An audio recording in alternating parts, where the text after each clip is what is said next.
Was Raila Amolo Odinga not the prime minister in the year 2008? Don't we remember the conflict between Raila Amolo Odinga, the prime minister, and Kalonzo Musyoka, the vice president, and the conflict in parliament which allowed Marende to deliver a decision which we described by the media as Solomonic? Wasn't there conflict?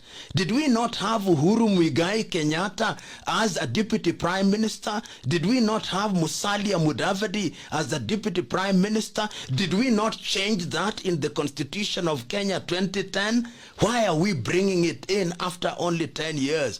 Then we are told, and I am a supporter of women's involvement because of the historical disadvantage that they have suffered over the years. I'm therefore affirmative action. I supported it at Bomas and I do.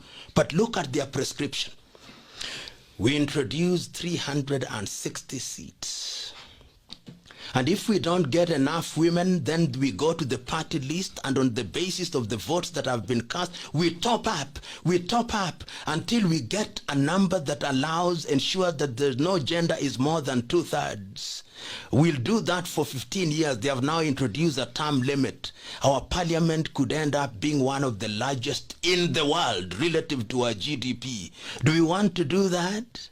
Then you go down to the counties, it is the same top up, and they now cap it up as 10 years. I mean, it is so sad that a country that is so bedeviled with problems is now adding more. And then I hear somebody telling me, oh, the prime minister will not earn a higher salary. What is a salary in the life of any public office? It is the other hidden costs. Tea of 11 million in your office, per diems, the vehicles. Salary is 0.00001% of what it takes to take care of an office. And then we are told many things are going to happen with BBI, that Higher Education Loans Board was one of them. Really? Shouldn't the Board of Higher Education Loans Board sit there? Then we are told that the youth are going to have tax holiday. Oh, if you don't have work, what is a holiday in the first place?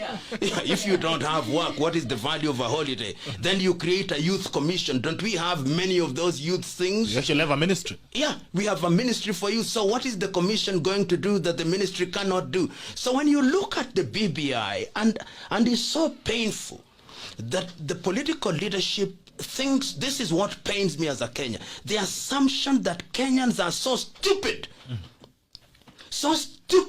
so desperate, that they can be told what to do and they will not question it. And we are now being told there is no time. Time for what?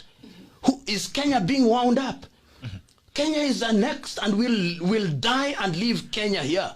There is time. We need not and we must not have a referendum before the next election. In fact, I dare say, because of the poisoned environment, let us postpone this BBI business until after the elections in 2022, when there is sobriety. When there is sobriety, then we can begin to discuss. And remember, this is something I must say. Parliament, Kenyan Parliament, in its wisdom, in the month of February, the year 2014, did mandate the Auditor General of the Republic of Kenya to undertake a social audit of the Kenyan Constitution. Ouko did so, and I was one of the persons who did quality check. He did so and released a report in 2016 in which he said, amongst other things, that we have too many members of parliament. We should reduce them. We have too many commissions. We should reduce them. He fell short of saying that we had too many counties. 47 counties? The United States of America, with a population of 330 million, with a GDP of 20 trillion, has only 50 states. And yet, as I speak to you now, it is more expensive to take care of a Kenyan governor than it is to take care of a governor in the state of California, which is only one state and whose economy is 15 times larger than Kenya. Who said we needed deputy ministers? What do? I only know 3 members of parliament in Nairobi.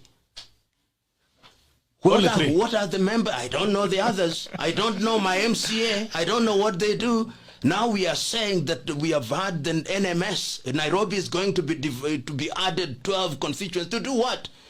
If there were MPs working, MCAs working, why would we have General Badi being appointed by President Kenyatta? What are they doing? Tell me another thing. If you have a constituency development fund, why do you need a ward fund? Is the ward not in the constituency? And indeed, if you have the county government with a governor, why do you need those funds? Why don't those funds just go to the county, and then we have a vote for the constituency and a vote for the ward? I mean, you know, sometimes it is so painful to read a document which, I mean, this is how not to amend a constitution. This is now how not to write a constitution. Unfortunately, I think the people who are proposing this amendment have the wherewithal to put it down our throat. They have the capacity. I've actually said you'll take it like malaria drugs. Oh yeah, they have the capacity, but let them remember this. Let them remember this. There have been leaders in the world who thought that they were larger than life, almost as large as death. But they too have their comings and their goings. So when we are amending a constitution, let us think of the next generation and not the next elections. But even if they force it down our throats, we will have our say, so that history may record that when our constitution was being mutilated for no reason, we raised our voices even if they could not be heard at their most eloquent. That will be our contribution to history. Wow. That's very profound. Churches have spoken.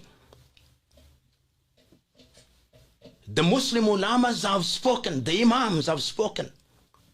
The academics have spoken.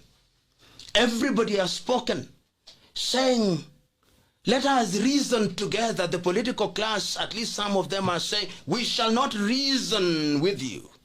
Yet even God in his majestic divinity called the people, God called the people and say, let us come and reason together. Our politicians are saying, no, there is no time. What is the time? Who is this who is prescribing time? Where are we going? I will wake up very early in the morning to vote no. Very early in the morning to vote no, even if I'm on the losing side. Unless people retreat and say, let us reason together. Wow. That's very profound. You've gone back to history. Even before I spin back the history of BBI and all these conversations, how do we protect our constitution? You've talked about mutilation of the constitution. How do you protect it to an extent that you don't wake up tomorrow, PLO, we come, we shake hands and we say, now let's solemnize our marriage, the political marriage, the change of our constitution. How do we protect our constitution from personal pursuit of personal gratuities? You know, I've been reading, I've read a few friends of mine who are as frustrated as I am. I've read Yashpal Gai commenting on this. I've read my good friend Ahmed Nasir speaking about it, David Ndii, I've heard Martha Karua. I've read the thesis which is written by my good friend Professor Githum Wigai, who talks about the amendments of the Constitution. And Githu, in an article written in 1993 when we were at the CKRC, said that the Kenyan Constitution has been dismembered so badly that we do not know how to deal with it. During the same year, Professor Ali Mazrui, the late, said, if African politics is ethnically prone, can we have ethnic-proof constitutions? We introduced Articles 255, 256, and 257 in the Constitution to create an environment where it is not easy to amend the Constitution. But see how we had an attempt to amend the Constitution through Okoa, Kenya, which failed. We had an attempt to amend the Constitution through Punguza Mizigo, which was not allowed to proceed.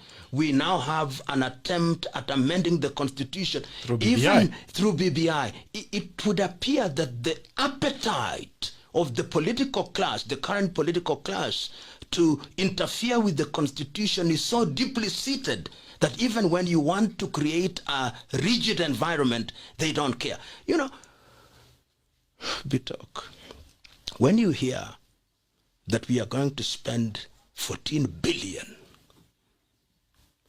to undertake a referendum, and I'm told, I do not know whether it's correct, they have never released the amount of money that they spent in this BBI. So far. They haven't, but it must be in the billions. And at the same time, doctors are dying because there is no PPEs. Wow. At the same time, our children are dying because there are no masks.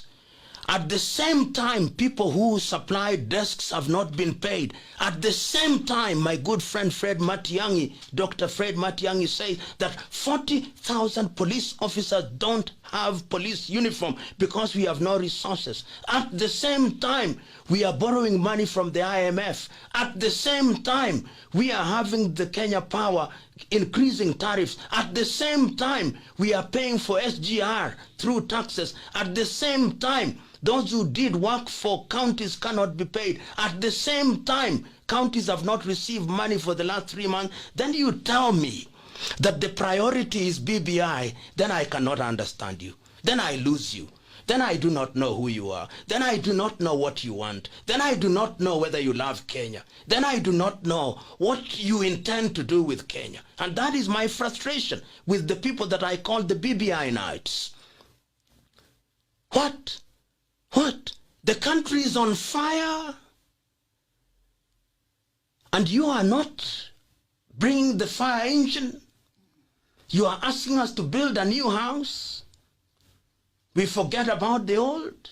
Educate me, persuade me, not through insults. Persuade me by force of reason.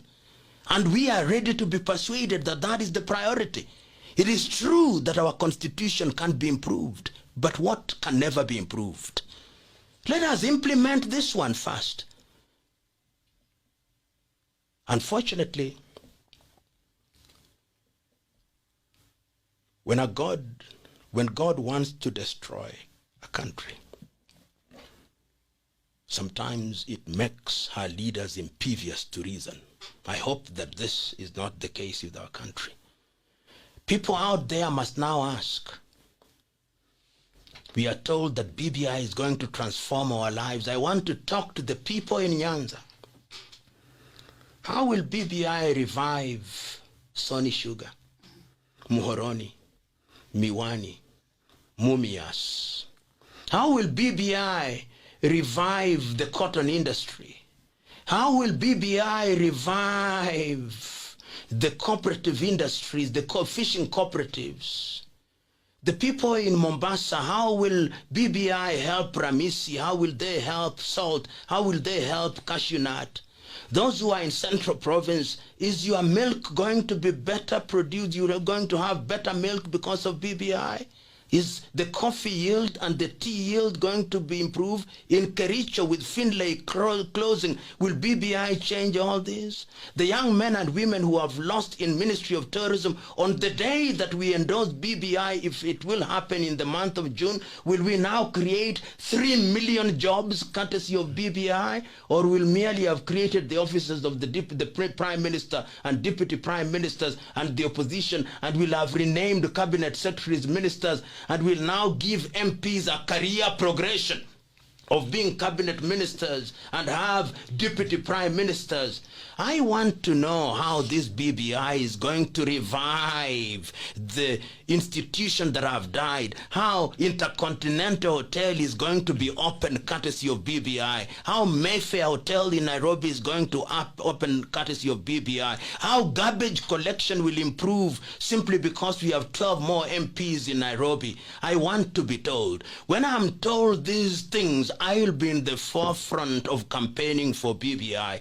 Tell us, don't intimidate us, don't threaten us, don't troll us, don't insult us, don't cajole us. Just tell us, just reason with us. Like God said, let us come and reason with the people. Accept that you do not have the monopoly of wisdom. You are mortals just as us. You may mean well, but when you have too many people asking too many fundamental questions, turn back and said, Waswahili husema, baniani mbaya, kiatu chake dawa. Sisi ndio baniani hao wabaya, kiatu chetu huenda ni dawa. Wow. I'll give you a water break as I throw it to Lucia to make a few commentaries.